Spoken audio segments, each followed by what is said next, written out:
Good morning and welcome to you all. There are 3 endowed faculty chairs at the Webb School. Endowed chairs are living perpetual symbols to honor great teachers. Teachers who have served their students well and who live and share the values of the school. Presently, the holder of the G. Webb Fallon Jr. Chair in English is Mrs. Boyanton, and the holder of the Woosley Chair of Technology is Mrs. Pryor. This is a special day. We will be presenting the Wilson Woody Sims Chair, Endowed Chair in World Languages, to a new recipient. Most of you remember that the former holder of the Sims Chair was Madame Maura Judith Smith, who passed away last November, and taught French at Webb for more than 35 years. I'd like to acknowledge Mr. Smith's presence today, and may we please have a moment of silence to honor the memory of Mrs. Smith.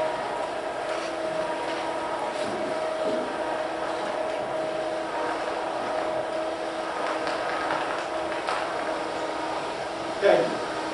I would like to recognize 2 special guests we have here today. First, the parents of Ms. Northrop, and I think her husband, John Chicken, is around.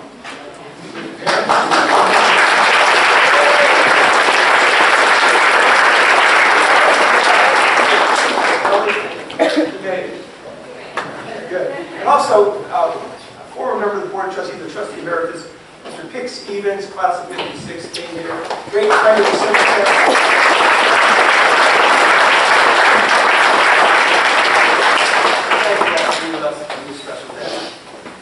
The endowment for this chair honors a man, Mr. Sims, who's been involved with Webb School for more than 80 years.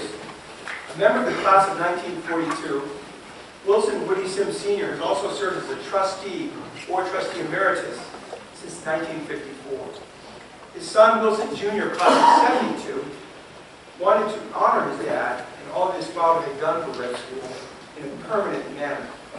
Wilson personally spent countless hours talking to relatives, friends of Woody, and Webb graduates to consider donations to honor his father. Wilson's efforts, coupled with those of the Alumni Development Office, made this wonderful endowed chair a reality. And then I just want to explain a little bit what an endowment means. An endowment gift is usually a larger gift because the school keeps the money and invests the money, and then withdraws a certain percentage. For those of you who love math, it's 4.75% right now. So we withdraw 4.5% a year from that endowment, hoping that the investments invested by our trustee investment fund will do better than that. And so it really, the fund appreciates in time.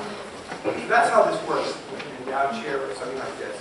And the income from this endowment, that money we take every year, enhances the Webb School in 3 critical ways. First, it supports the annual salary of the holder. Second, through a stipend, it enables the holder to engage in summer study or travel and to attend conferences during the year. Third, the holder of the chair also manages a fund to support academic enrichment activities for the World Languages Department. While members of the Sims family could not join us today, Mr. Woody Sims asked me to read a brief story about his personal experience with foreign languages. His study of other languages remained very important to him more than 80 years later. It is why he chose to endow this chair in world languages. So, Mr. Sims is a very direct man, so you'll enjoy this. In the 8th grade, Miss Ida Hunter taught us beginning Latin. This was verb conjugation and some noun recognition. Now, some of you may not know this, but Mr. Sims came here as a 7th grader. But there were no other 7th graders, so they quickly promoted him to the 8th grade. So, different era. Freshman year, Mr. Webb, and he says Mr. Webb, that means son Will. Mr. Webb taught first Latin, big class, 40 or 50. All freshmen and sophomores had to pass first and second Latin. Mr. Webb taught us with a tracking system, fast action. Every student recited 3 or 4 times each class. I believe Mr. Milhouse taught Caesar, or second Latin. Could have been Mr. Fallon. Mr. Fallon was the 3rd head of school at the school. These are all historic names he's mentioned. Mr. Fallon taught 3rd Latin Cicero in the junior room, not compulsory, 10 or 12 students. Dr. Cutt, sometimes Mr. Webb, taught 4th Latin, Virgil, 6 or 8 students. Another foreign language is 1st or 2nd French to juniors and seniors. I didn't take French. I had 2 years of Greek under Dr. Cutt my junior and senior year. Webb didn't teach proper Spanish in those days. Pretty interesting, right?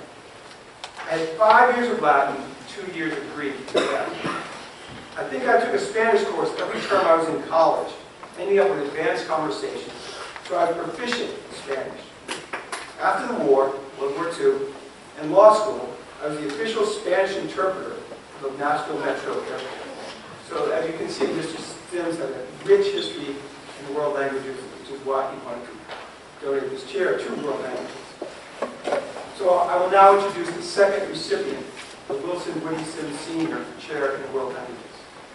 Originally from West Virginia, Ms. Kelly Norther completed her undergraduate work at Ursinus College in Pennsylvania, earning a BA in Classics and, little known maybe, a BS in Mathematics.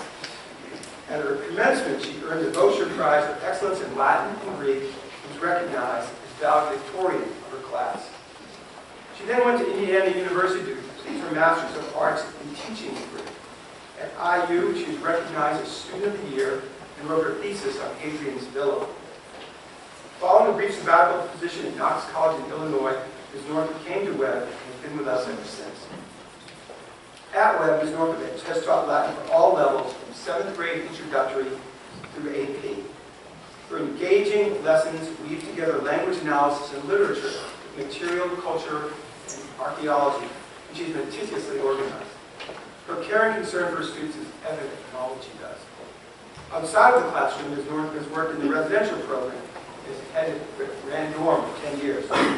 She, her husband John Chicken, and sons Nick and Miles live on campus. As co-faculty advisor to Student Council, an instructor in the Residential Life Forum, and chair of the Care Committee, she is committed to promoting a positive school environment where students learn to recognize and cultivate their strengths and are encouraged to make their school experience the best it can be. Finally, she's a faculty member of the Cum Laude Society and has twice served in the Accreditation Committee, working tirelessly to ensure that we made it to our 150th year as an accredited school. During her time at Webb, Ms. Northup has also continued her own learning and helped to further the field of classics education. She has studied in Italy twice, once with the famed Vatican Secretary Reginald Foster, and once with the Virgilian Society, which has presented at multiple conferences, including the American Council for Teachers of Foreign Languages. As a consultant of both Chazi Carducci Publishers, Ms. Northup has piloted software, led webinars, and assisted in textbook editing. Her commitment to her field is commendable. She is truly a Renaissance woman with a multitude of talents and interests. Today we honor her for all her academic, extracurricular, and moral contributions to the education of Webb students. It is my great pleasure to award the Wilson Woody Sims Chair in World Languages to Ms. Kelly Northup.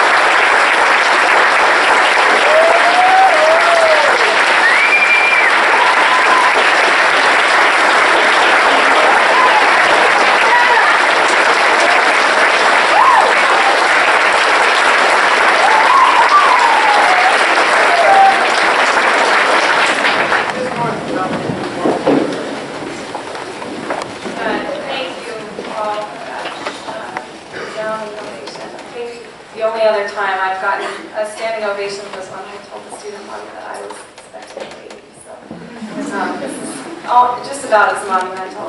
Okay, this is a true story. Several years ago when I was a graduate student, all of us were expected to regularly attend afternoon lectures that were given by visiting professors. Now we were there to pad the audience as much as to further our education, I'm sure. They just didn't want people speaking to an empty house. And our regular teachers also attended these lectures, and I remember kibitzing with a couple of teachers before one particular lecture. It was late in the day, and we were all tired, having attended classes and taught all day ourselves, and so we were debating the merits of various chairs. Do you choose a comfortable chair and risk falling asleep during the lecture? Or do you choose a straight-backed wooden chair and endure the hour awake, but considerably less comfortable? What is the best chair for a lecture? I asked Dr. Nagel. She blinked, waved her finger in the air at me, and said, endowed. Today, I can say without a doubt that this is so. And so I want to thank all of you for sitting through this ceremony for me. I know that I am up here a lot, but that's to talk about other people. I'm not actually very good at being recognized for myself. I'm very grateful to the Sims family for endowing this chair. We live in a country where world languages are considered a non-essential subject. So you can guess where that puts dead languages a lot of the time. The Sims family's gift shows that they place real value in world language study and its essential role in being a well-educated person. I'm also grateful to Webb for choosing me to receive this chair. Given that I am following in the footsteps of my mentor, Moore Judith Smith, to receive this chair, I feel incredibly honored. Anytime someone says I'm worthy of something that Madame Smith held, I know I've done well. And finally, I'm extremely grateful to all of you for humoring me as I reflect on my journey to this point. Your sacrifice may be the greatest of all.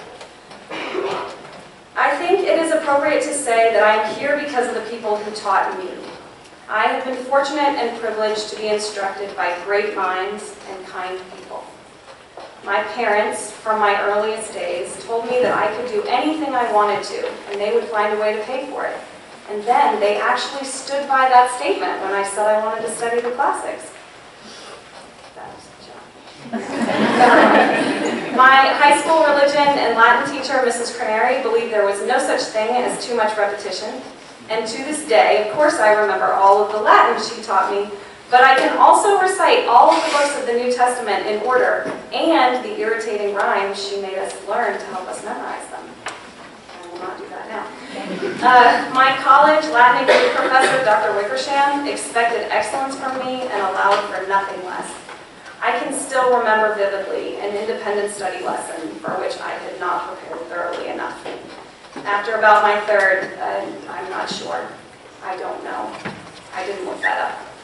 He pulled a large dictionary off of his shelf, flipped through it for a while, and then read me the answer to his question on the page. He then looked me in the eye and gave me this line. I was hoping to be a bit more Socratic about this, Miss Northrop. You can bet that that didn't happen again. And I would also be remiss if I didn't mention that Dr. Wickersham was my biggest supporter and just generally speaking hilarious. The man was brilliant, but he also loved to make us laugh. This is probably too dated for the students, but here's one for the kids in the back.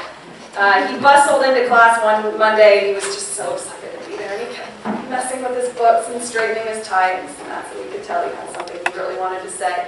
So once he was sure we were all listening, he came out with, yesterday, while I was at the grocery store with my daughter, I had the opportunity to say, dude, where's my cart? If you've never seen a 60-year-old man excited to be telling a bad joke about a B movie in the early 2000s, you have Dr. Wickersham is the reason that I'm teaching Latin today and not doing like accounting or something like that, and so I carry his legacy of terrible joke telling into the classroom with me regularly. It's not your grandpa, it's your grammar!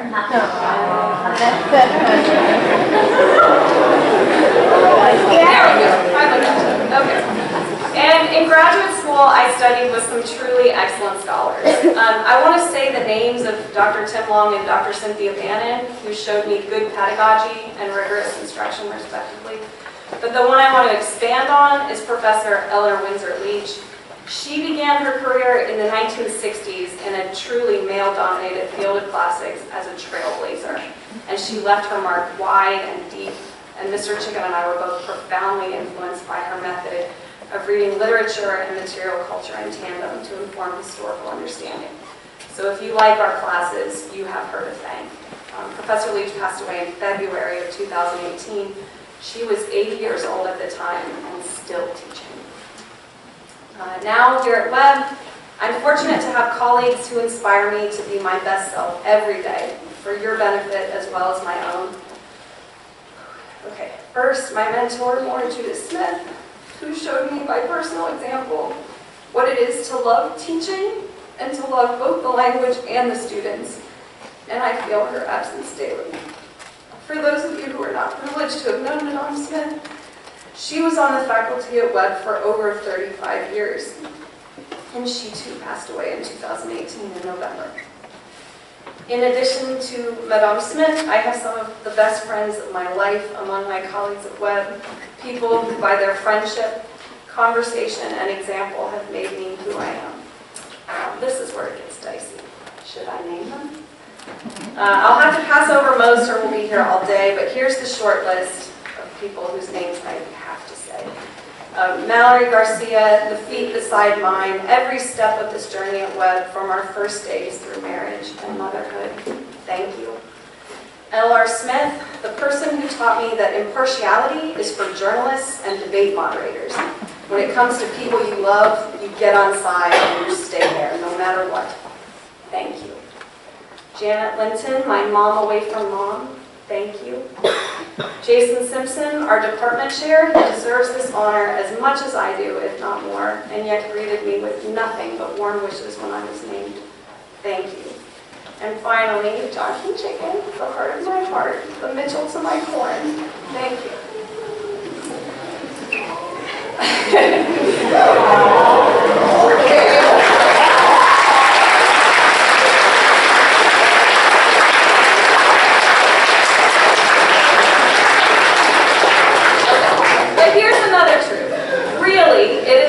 My students who have taught me volumes these past 12 years.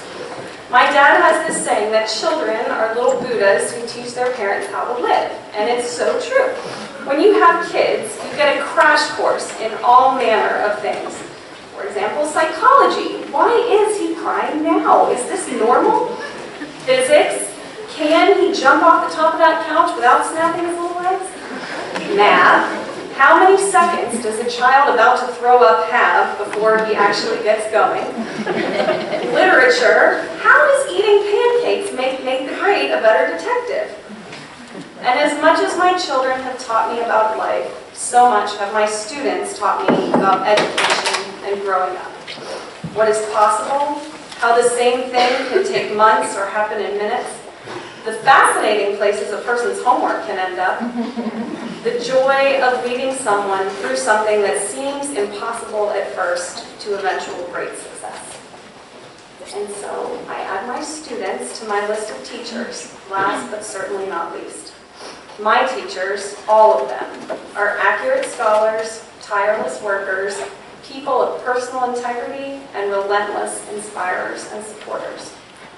And thus, I feel very proud to stand here today, because it means that Webb sees in me what I have learned from all of them and finds it honorable. And so I hope to live up to that example.